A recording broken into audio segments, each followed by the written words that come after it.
Salam sukacita dan damai sejahtera, kasih karunia Tuhan Yesus Kristus menyertai Bapak, Ibu, Saudara-saudara. Jumpa kembali dalam renungan harian di hari Sabtu tanggal 24 Mei 2025. Sejenak kita akan membaca dan merenungkan firman Tuhan. Mari kita satu di dalam doa. Kami bersyukur kepadamu, ya Tuhan, karena Engkau masih mengaruniakan napas hidup, kekuatan, dan kesehatan yang baru. Bahkan hari baru boleh kami nikmati pada saat ini. Kami mau membaca dan merenungkan kebenaran firman-Mu. Ya Roh Kudus, tolong kami untuk memahami firman-Mu ini. Berfirmanlah ya Tuhan, kami telah siap mendengarkan. Di dalam nama Tuhan Yesus Kristus, firman yang hidup, kami datang berdoa kepadamu. Amin. Firman Tuhan yang kita baca dan renungkan pada pagi hari ini, Injil Lukas pasal 19 ayat 1 sampai 10. Yesus masuk ke kota Yeriko dan berjalan terus melintasi kota itu. Di situ ada seorang bernama Zakeus, kepala pemungut cukai, dan ia seorang yang kaya. Ia berusaha untuk melihat orang apakah Yesus itu, tetapi ia tidak berhasil karena orang banyak, sebab badannya pendek. Maka berlarilah ia mendahului orang banyak, lalu memanjat pohon ara untuk melihat Yesus yang akan lewat di situ. Ketika Yesus sampai ke tempat itu, ia melihat ke atas dan berkata, "Zakeus, segeralah turun, sebab hari ini aku harus menumpang di rumahmu." Lalu Zakeus segera turun dan menerima Yesus dengan sukacita. Tetapi semua orang yang melihat hal itu bersungut-sungut, katanya, "Ia menumpang di rumah orang berdosa." Tetapi Zakeus berdiri dan berkata kepada Tuhan, "Tuhan, setengah dari milikku akan kuberikan kepada orang miskin, dan sekiranya ada sesuatu yang kuperas dari seseorang akan kukembalikan 4 kali lipat." Kata Yesus kepadanya, "Hari ini telah terjadi keselamatan kepada rumah ini, karena orang ini pun anak Abraham, sebab Anak Manusia datang untuk mencari dan menyelamatkan yang hilang." Amin. Tema renungan kita pada pagi ini, paham tentang Yesus. Memahami sesuatu dengan baik membawa kita pada pengenalan yang baik.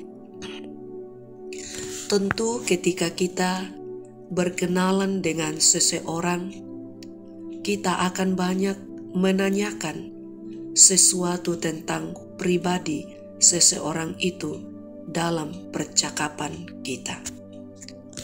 Perjumpaan Zakeus dengan Tuhan Yesus adalah perjumpaan yang tidak biasa. Zakeus setelah mendengar tentang Yesus dari berbagai omongan orang, ia kemudian berencana untuk mengenal Yesus lebih dalam lagi. Niatnya itu tergambar dari ia berusaha untuk memanjat pohon agar ia mampu melihatnya. Usaha itu kemudian direspons oleh Tuhan Yesus dengan keinginan untuk datang ke rumah Sakeus. Seketika itu pula Sakeus diyakinkan akan pahamnya bahwa dialah Tuhan. Mengapa demikian? Karena dengan respons Tuhan Yesus itu, Sakeus merasa diperhatikan dan diterima olehnya. Sikap Tuhan Yesus ini sangat berbeda dengan orang banyak yang mencibir Sakeus. Lalu dengan keyakinan itu, Sakeus dengan tulus mengungkapkan pertobatannya di hadapan Tuhan Yesus. Pertobatan itu terjadi karena Sakeus mengenal dengan baik Tuhan yang Maha Pengasih itu, bersedia menjumpainya dalam keberdosaannya. Sakeus tahu bahwa Mesias yang telah dijanjikan itu telah ada di hadapannya. Oleh karena itu, ia mengakui segala dosanya di hadapan Tuhan. Paham yang benar tentang Tuhan Yesus harus senantiasa ditumbuhkan, sebab paham yang benar itu akan membawa kita kepada pertobatan yang sungguh di hadapan Tuhan.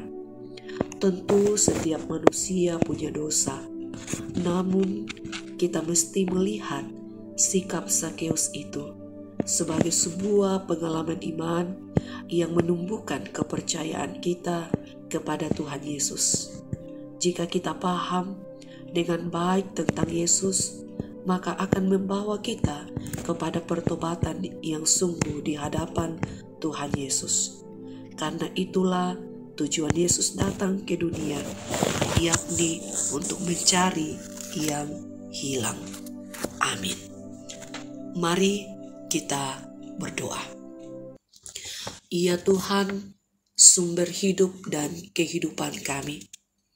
Kami bersyukur atas firman-Mu yang telah kami baca dan renungkan. Tolong kami untuk sungguh-sungguh melakukan dalam kehidupan kami. Kami mohon kiranya kehadiran kami pun diberkati dan menjadi berkat.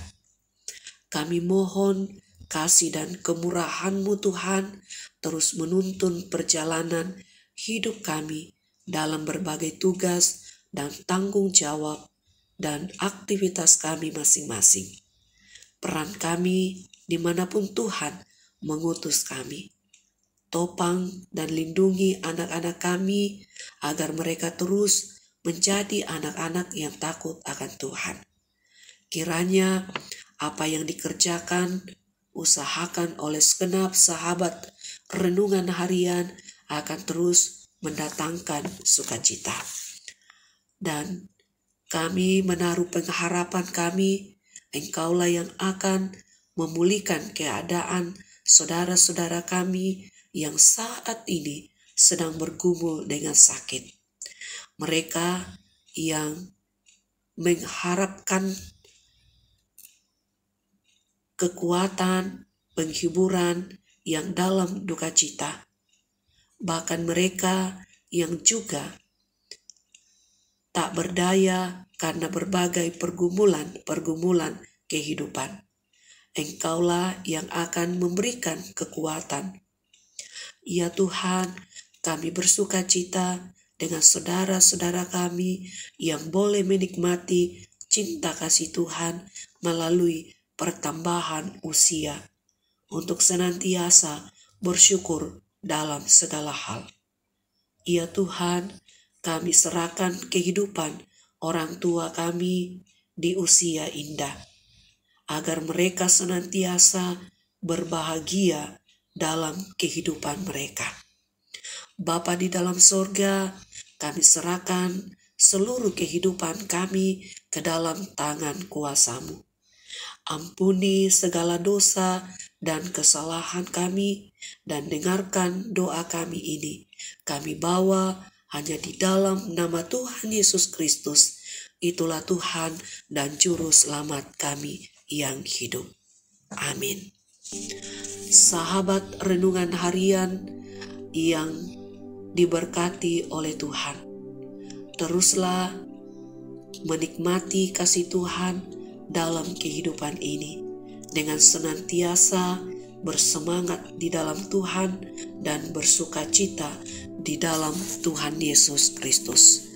Tuhan Yesus memberkati.